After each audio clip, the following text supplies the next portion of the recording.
안녕하세요. 오늘은 제가 갖고 있는 이 속내간의 재미있는 세계사 기행이라는 책을 갖고 정리를 해보는 시간을 가지려고 합니다. 하는데 이 책은 지식프레임이라는 출판사에서 나왔고 제목은 이렇게 돼 있습니다. 네. 이 책에 대해서 정리를 하자면 너무 양이 방대하니까 제가 좀 헷갈리고 또 다른 사람도 좀 헷갈릴 수 있지 않을까 하는 이슬람 세력에 대해서 정리를 해보겠습니다. 일단 이슬람교의 창시자 마호메트라는 사람이 이슬람교에 대해서 얘기를 해보자면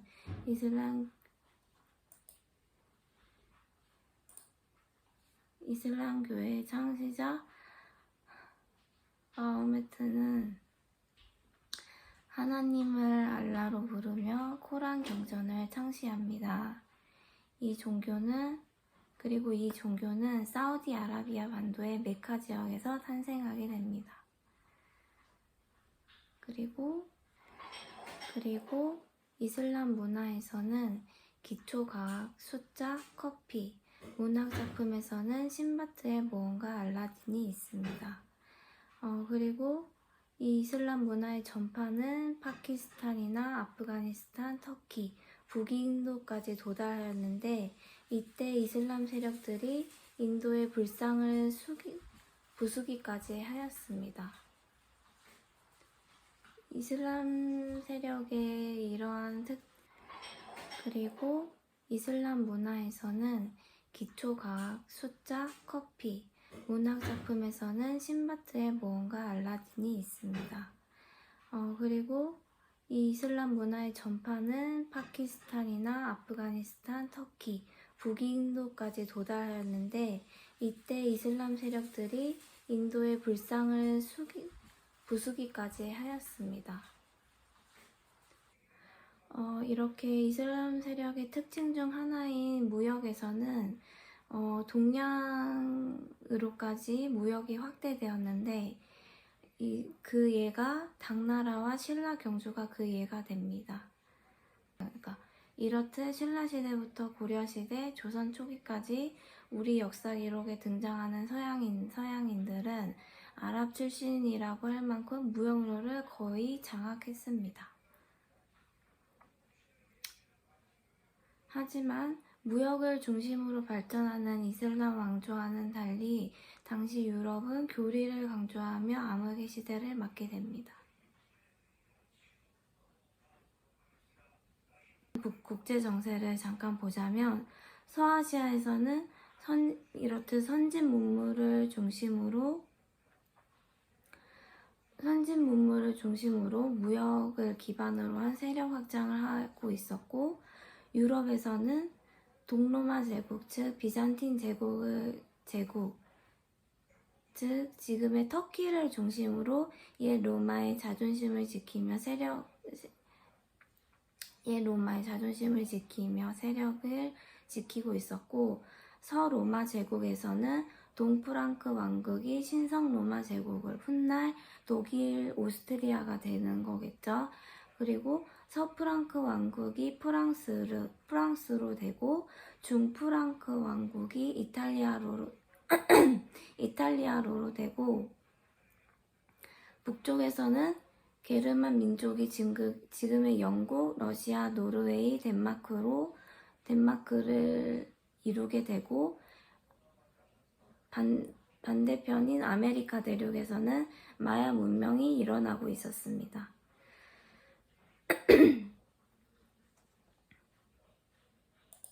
자, 다시 여기서 유럽과 이제 이슬람 교도 간의 싸움에 대해서 그 전쟁에 대해서 알아보도록 하겠습니다. 일단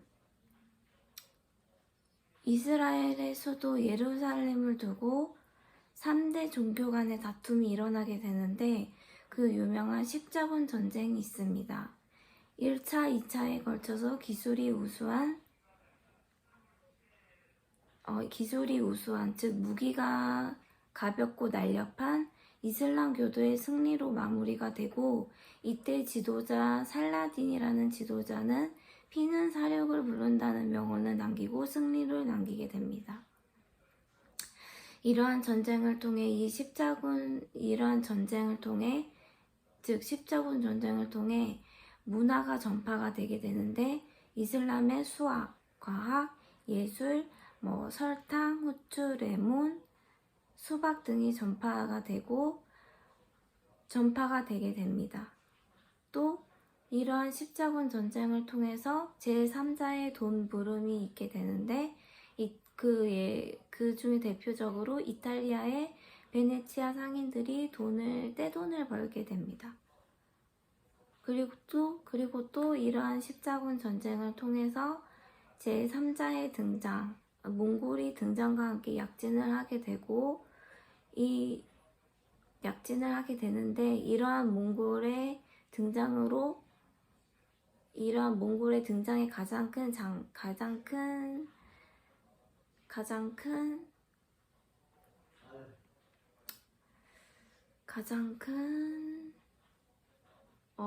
특징 중에 하나는 빠른 역참 제도를 통해서 중국의 화약이나 나침반 등이 유럽이나 각지 나라로 전파가 되게 되는 계기가 됩니다. 자, 이러한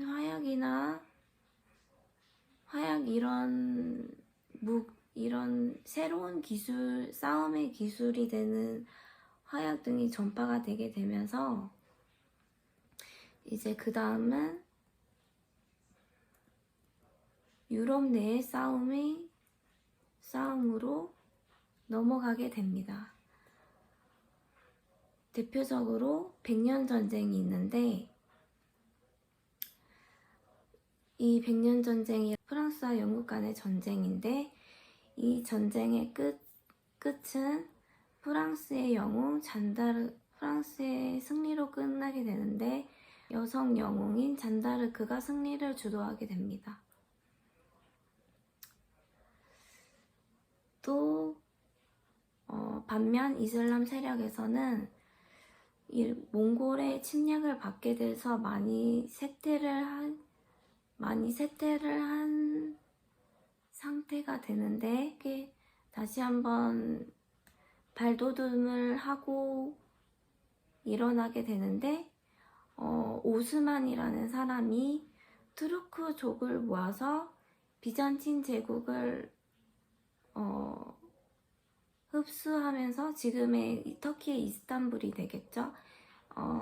비잔틴 제국을 흡수하면서 오스만 투르크 시대를 맞이하게 됩니다. 이 과정에서 성 소피아 성당을 얻게 되는데, 기독교를 혐오하던 이슬람들은 기독교 흔적이 남아있는 이 성당을 코란의 기독교의 흔적을 코란의 문양과 문자로 채워버려서 이 성당의 특징이라고 할 수 있는 것이 이제 기독교와 이슬람교가 묘하게 공존하는 장소가 되어버립니다.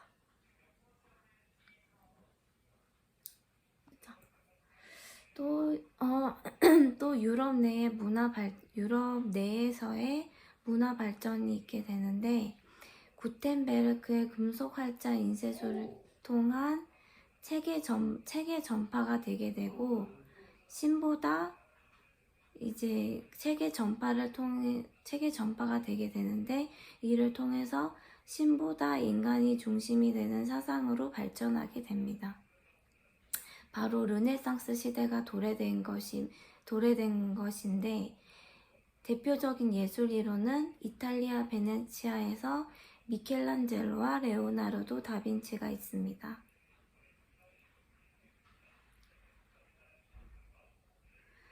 자, 시간을 조금 더 흘러 넘어가서 유럽 내에 이슬람의 영향을 받은 유럽 내에 새로운 등장을 하게 되는데 바로 스페인과 포르투갈입니다. 이들은 아랍인들의 무역로를 피하는 콜럼버스의 항해가 대표적으로 있습니다. 지금까지 제가 읽은 이 책에서 이슬람 세력에 관해서만 그 내용을 뽑아서 정리해서 말해 본 것인데요.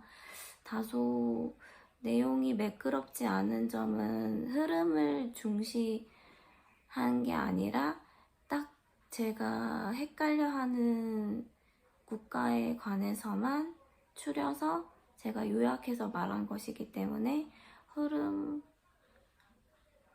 흐름에 중점을 두지 마시고 제 동영상을 보고 이 책에 관해서 이 책을 읽으시면 조금 더 도움이 되실 것입니다. 감사합니다.